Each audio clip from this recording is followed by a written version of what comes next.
Yo, what is going on, Headliner Nation? Welcome into Week 7, which has already been kicked off with a crazy trade, sending Davante Adams over to the New York Jets.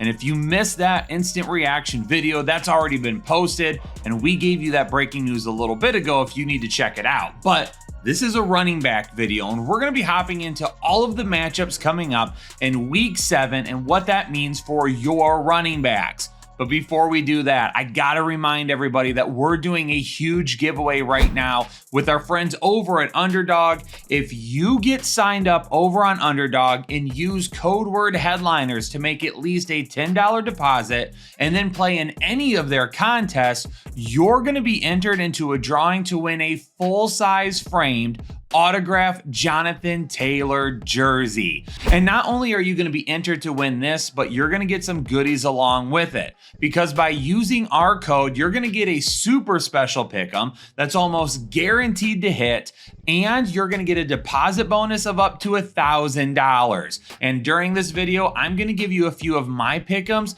that I've already been smashing this week and that you should be taking a look at as well to pair with that special pick'em you're going to get. So join me over on Underdog, start winning like the rest of Headliner Nation, and let's dive into all of the analysis. And we're going to kick it off with Thursday Night Football, Denver and New Orleans. Even though we haven't seen much in terms of fantasy value, Javonte Williams has clearly separated himself from a backfield that was a mixture of what ifs to begin the fantasy season. Williams was the clear lead back last week, dominating snaps and touches for the running back position.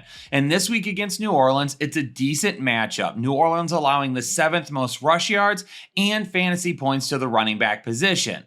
I'm not expecting any RB1 weeks, and heck, I'm probably not expecting a ton of RB2 weeks right now. But Javonte Williams in this matchup could definitely be a flex option. As a Kamara owner, you should be a little bit nervous about the trends that we've seen from him over the last couple of weeks. He was super hot to begin the season, but those issues with inefficiency that we've seen starting to trend over the last couple of years are starting to show up once again. In 3 of the last 4 weeks, he's been outside the top 12 running backs, and that's including all of the work that he gets in the passing game. And Denver may be without Patrick Surtain this week. He suffered a concussion last week, and because they're on a short turnaround, he may not clear in time, which is going to make throwing the ball a whole lot easier. But with Spencer Rattler starting again, there are some concerns about how good he'll be needing to run the football and Alvin Kamara needing to be really good for New Orleans to win this game. Kamara for me this week is still a low-risk option, even if his ceiling isn't as high as what we saw earlier in the year, because the volume is still there, even if the efficiency will be an issue. Jacksonville remains in London, where they'll play their 2nd straight game there to close out the London series for 2024. And they will welcome in New England this week. And Ramondre Stevenson, fingers crossed, will be healthy. This is a pretty solid matchup going up against Jacksonville, especially if Drake May continues to play the way he did last week. Ramondre Stevenson is going up against a Jacksonville defense that, while they're allowing the 9th most fantasy points to the running back position, they're kind of in the midpoint of rushing yards allowed. But they're giving up so many points right now to running backs because they allow the most receptions and most receiving yards to them. Hopefully a little bit of work in the passing game, and of course, some big plays on the ground for a healthy Ramondre Stevenson would lead to a solid fantasy day. Jacksonville let us down big time last week. If you had Tank Bigsby in your lineup, he was basically game scripted out before the first half was even over. And now we're looking at possibly missing Travis Etienne this week. Tank Bigsby could be in for a big bounce back game going up against New England. And that's why he's my Manscaped must-start running back of the week. And with the holidays coming up very soon, if you need to get stocking stuffers or some gifts to put under the tree, head on over to manscaped.com and use code word headliners20. You're going to get 20% off of your order and free shipping for any of the great tools that they have over there. And they've got some new stuff that you should not be missing out on. New England allows the 5th most fantasy points, third most rushing touchdowns, and sixth most rushing yards to running backs this season. And now Travis Etienne may be missing or at the least limited this week. He wasn't able to finish the game. He has a hamstring injury that he's dealing with, along with a couple of other things. And for right now, it could mean that Travis Etienne is just going to be left out of your lineup completely. But that's just really good news for those of you that have rostered Tank Bigsby. And if you had Travis Etienne in the draft, we told you to grab Tank Bigsby as well. You've been holding him, and you're still going to get some massive numbers this week. Kenneth Walker showed up big a couple of weeks ago in a really tough matchup against the Detroit Lions. We'll see if he can do the same thing in another tough matchup against Atlanta this week, who has only allowed one rushing touchdown to running backs all season long. However, over his last 4 games, Kenneth Walker has 5 rushing touchdowns. Something's going to have to give this week. Atlanta is also allowing the 6th fewest fantasy points to the running back position. So while Kenneth Walker's upside is a little bit more limited than what we would like this week, we've got to roll with him because he's still going to run the football and we know he's going to be utilized in the red zone. The main concern for Kenneth Walker is something that he hasn't really experienced yet at the NFL level. It's poor efficiency the last couple of weeks. That's what's made Kenneth Walker such a high upside play. His touchdown potential and his big play potential. We've seen it showcased since he came into the league. But the last couple of weeks, we really haven't seen that from him. Hopefully he can get that going this week, but against Atlanta, that ceiling is just a little bit lower than what we want it to be. Bijan Robinson showed up big last week, going up against Carolina, and now he gets Seattle, who allows the 3rd most rushing yards to opposing running backs. If this stays in a positive or neutral game script, you can expect Bijan Robinson to see quite a bit of work on the ground. Now, it really depends for Tyler Algier, the score of the game. When Atlanta is leading heading into the 4th quarter, they're going to Tyler Algier to kind of help put the game away. If the game is neutral or they're a negative game script, more times than not, they're staying with Bijan Robinson as the primary running back. So Bijan definitely in our lineup has really nice upside this week and a really good floor to go with it. Tyler Algier, if you're trying to flex him after his numbers from last week, there is some risk associated with it if Atlanta is not winning heading into the 4th quarter. Tony Pollard looks to have some really safe value as a locked-in RB2 right now. He's been at least an RB2 in all but one of his games this season, and this matchup against Buffalo could end up working out very well for him once again. Buffalo is currently allowing the 9th most rushing yards and 4th most fantasy points to the running back position. And for Tony Pollard, they have to run the football with him because Will Levis sure can't take care of it, and he doesn't make very good decisions as well. Tennessee's offense needs to work through the run game to help Will Levis make better decisions. And going up against Buffalo this week, that could absolutely end up being the case. Again, when we start Tony Pollard, we're not really looking for RB1 type of numbers. But when we start him and get RB2 numbers, we should be absolutely ecstatic about that. A lot of the value for the running back position in Buffalo this week is absolutely going to hinge on the status of James Cook.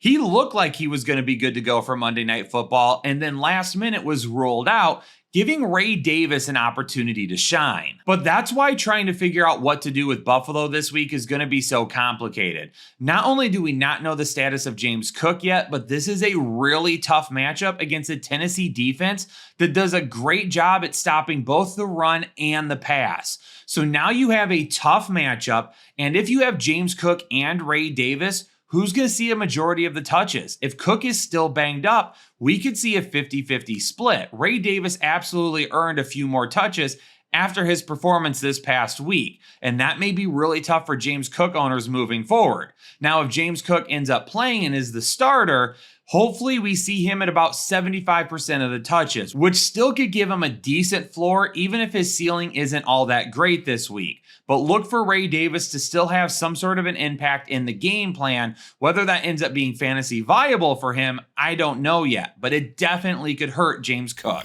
I am going to be locked into the Cincinnati and Cleveland matchup this week. Not only can we see if Chase Brown continues the breakout and absolutely takes a firm hold as the RB1 in Cincinnati, but Nick Chubb may be back this week. Chase Brown appears to have taken over as the RB1 in Cincinnati. He had more snaps, more carries, more routes, more targets, absolutely outdid Zach Moss in every aspect of the game. And he's been way more efficient this season, so he absolutely deserved this opportunity. And we'll see if that he can keep it up. Moving forward, he's an RB2 or a flex option for your team. And hopefully you didn't give up on him after a slow start to the season, because he could absolutely be a game changer for us down the stretch. Jerome Ford is banged up right now. So this weekend, if Nick Chubb doesn't come back, it's going to have to be either D'Onta Foreman or Pierre Strong Jr. And I'll go ahead and skip on both of those guys.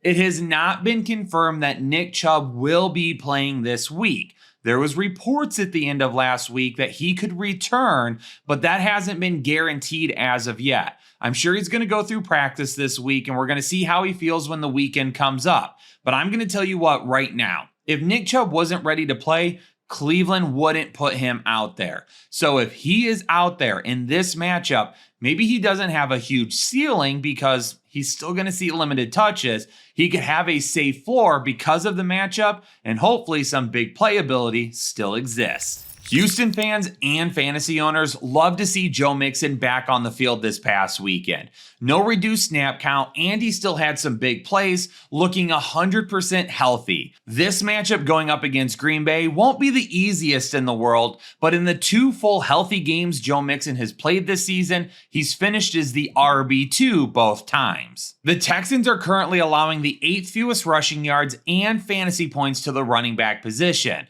So this is a really tough matchup for the Green Bay running backs. And the first time all season, I've had Josh Jacobs listed as a high-risk start. Now, before you start asking about Emmanuel Wilson, the score absolutely dictates his playing time. His fantasy points really only come in garbage time with either positive or negative game script. Any type of neutral game script, or at least a close score, is going to show Josh Jacobs on the field way more often. And Josh Jacobs has only crossed 100 rushing yards in 1 game this season. Plus, over 3 of his last 4 games, he's averaged under 4 yards per carry. We need the efficiency to be way better from Josh Jacobs because of how much Green Bay passes the football. Jacobs isn't seeing the type of volume that he had at one point in Las Vegas. So because of that, we need the efficiency to be higher to make up for the volume that has been lost. Hopefully we start to see that a little bit more over the second half of the season. But right now, Josh Jacobs is just missing a whole lot of upside that a lot of fantasy owners really needed from him. 3 active running backs for the Miami Dolphins could spell disaster for fantasy owners. As of this recording, De'Von Achane still has not been cleared from the concussion protocol. So we'll see how that ends up playing out. But if he is cleared, he's definitely going to be the RB1 once again. And he'll see work on the ground and through the air, even if it's not all that efficient because this offense just sucks right now. But that's where things get complicated because Jalen Wright has earned more touches. Raheem Mostert is back as well. Achane could end up being the starter and the lead back with Mostert and Wright splitting touches behind him.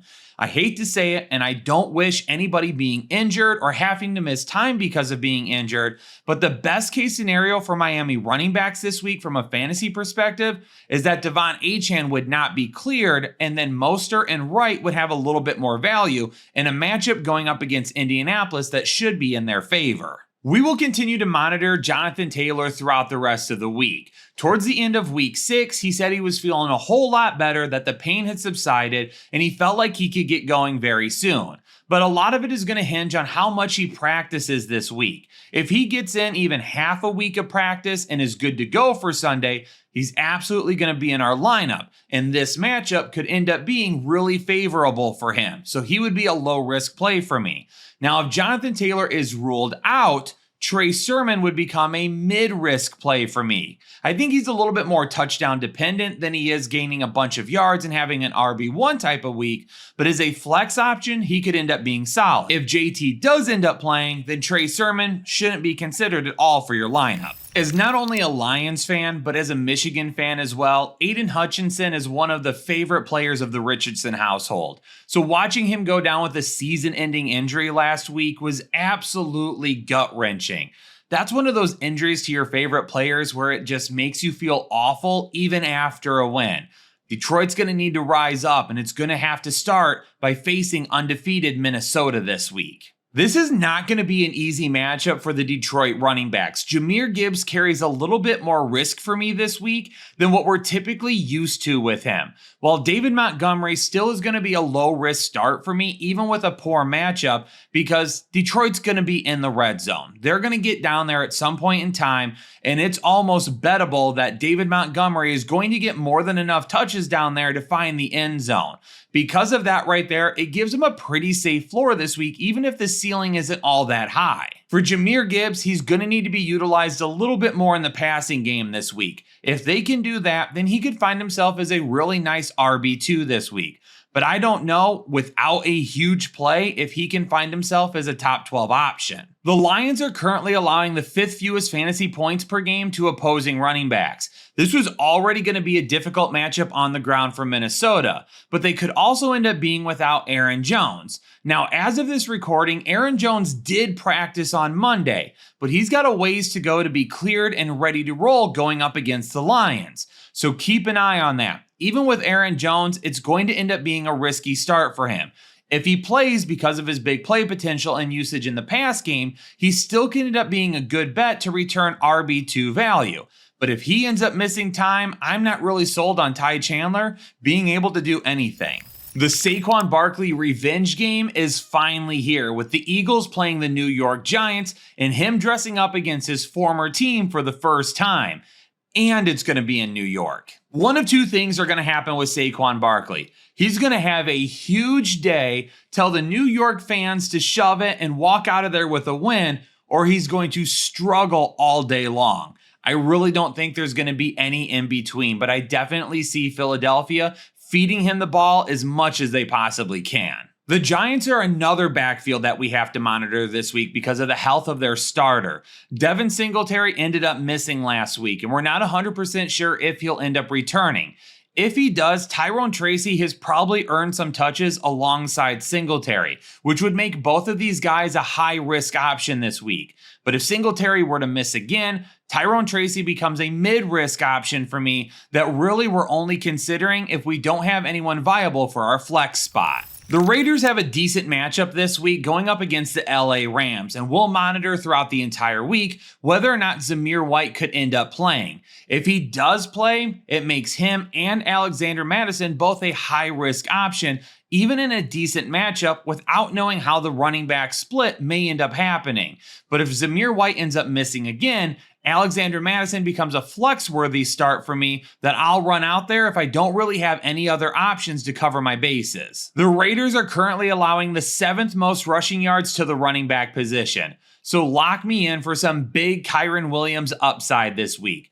Touchdown potential and yard potential make Kyren Williams a top 12 option in all formats. Chuba Hubbard was another one of those late round dart throws that I encourage people to keep an eye on during your drafts. And so far this season, if you ended up picking him up, you've been utilizing him. Jonathan Brooks isn't going to end up taking away from Chuba Hubbard anytime soon. And with Hubbard performing, I expect that to continue for the foreseeable future. Over his last 4 games, Chuba Hubbard has had at least 90 rushing yards and been a top 24 running back. This week going up against Washington, there's got to be some concern that Washington gets such a big lead that Carolina just can't run the football. But right now, his projection over on Underdog only sits at 66.5 rushing yards. And I really do feel like he's going to go higher than that projection and could end up doing that either right before halftime or right after it. Carolina is going to have to run the football. They can't turn it over and make mistakes,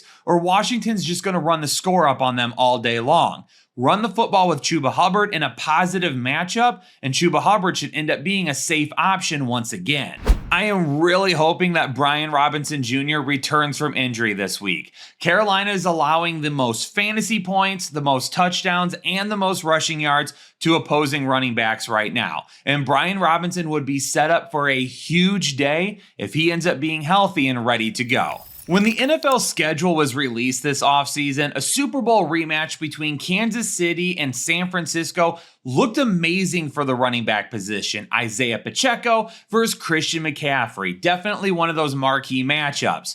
But instead, we're going to get Kareem Hunt and potentially Isaac Guerendo. Now, Jordan Mason could still end up playing this week against Kansas City. We'll monitor that throughout the week and see what ends up happening for him. When this is recorded, he had returned to practice. He wasn't a full participant as of yet, but things were looking okay. So we'll see what happens over the course of the week for Mason. And even if he does end up playing, Kansas City is allowing the fewest fantasy points per game to the running back position. So unfortunately, it's not a great matchup. For Kansas City, Kareem Hunt looked like prime Kareem Hunt last week, and maybe that does continue, but this isn't the easiest matchup in the world. Over the course of the next few weeks, we'll see if Hunt continues to keep up these type of performances, and if he does, he'll become a must-start every single week. But for right now still, especially in tougher matchups, I probably look at him more as like a low-end flex option and just hope for a little bit more upside than that. In week 6, we saw a new head coach and a new play caller for the New York Jets, and that was great for Breece Hall as he saw one of his best games of the season. And now heading into week 7, we're also going to see a new offensive tool in Davante Adams. And even though I believe Davante Adams will end up being good for Breece Hall, this week I don't love this matchup for him. He's definitely going to have a much lower ceiling than what I would like. And Braylon Allen, unfortunately, may not even be fantasy viable anymore. He saw a huge cut to his workload going up against the Buffalo Bills last week. And if that ends up continuing, Braylon Allen is no longer a flex option. All he would be moving forward is just that bench stash in case something happened to Breece Hall. Najee Harris had a great game in week 6, and hopefully that continues, but unfortunately, in this matchup, I think a lot of those inefficiency issues we've seen all season long from him kind of creep back into the fold. He definitely needs a touchdown this week. And for those of you still holding on to Jaylen Warren, we'll give it another week, but last week isn't looking promising. For the first of 2 Monday Night Football games this week, Baltimore and Tampa Bay should be great for the passing game, but maybe not nearly as much upside for the run game. Derrick Henry has been hot as of late and is the #1 running back in all of football. He's got touchdown potential once again, but the rushing numbers overall may not be as high as we would like him to be this week. I don't care though, he's still a low-risk start. For the Tampa Bay running backs, not only are they going to have a tough matchup this week, going up against Baltimore that allows the 4th fewest fantasy points to running backs, but we don't even know what this rotation is going to look like. Bucky Irving and Sean Tucker both had really good games last week, and Sean Tucker may have just forced his way into the running back conversation. But what about Rachaad White? He missed last week. If he ends up coming back in week 7, what's the rotation? Is it going to be all 3 running backs? If so, it's going to kill fantasy value for them. Now, if Rachaad White ends up missing, that's great for the volume of Irving and Tucker, but it still doesn't mean they're going to have enough upside that we should be looking at either of them until we know more about how this backfield will look moving forward. The Chargers and the Cardinals are going to bring 2 completely different experiences at the running back position. For the Chargers, J.K. Dobbins could end up having a huge week. The Cardinals are currently allowing the 2nd most rushing yards to opposing running backs, and J.K. Dobbins has a projection over on Underdog of only 67.5 rushing yards. I absolutely believe he's going to go higher than that projection this week, and he could end up having a really big game, similar to what we saw at the beginning of the year. For James Conner, though, I'm going to end up going the other direction. His projection over on Underdog is also 67.5 rushing yards, but I'm actually going to go lower than that projection. The Chargers currently allow the 2nd fewest fantasy points, 3rd fewest touchdowns, and 5th fewest rushing yards to opposing running backs. But let's take a second to chat about Emari Demercado. If you're in a PPR league and you're desperate for a flex option, Emari Demercado should be on your radar this week. He had 7 targets last week. And if Arizona ends up playing in a negative game script, going up against a secondary and pass defense that has been extremely solid this season, I could see Emari Demercado coming close to those targets once again. And if he does in a PPR league, he could give you a pretty decent floor that you don't hate at the end of the week. But Headliner Nation, that's going to do it for my running back start and sit analysis this week. Hopefully you were able to consume all the information provided in this video. And hopefully going through every single matchup helped you start to shape your lineup for week 7. Don't forget to keep checking back though throughout the rest of the week for more start and sit videos and for our rankings when we update you on a lot of the information that we didn't have as of yet. If you're new here, subscribe to the channel and turn on the bell notification so anytime we drop new content, you're gonna know about it right away. For now, Headliner Nation, it's on to tight ends. Stay safe, stay healthy, and I'll catch you all in the next episode of the Fantasy Headliners.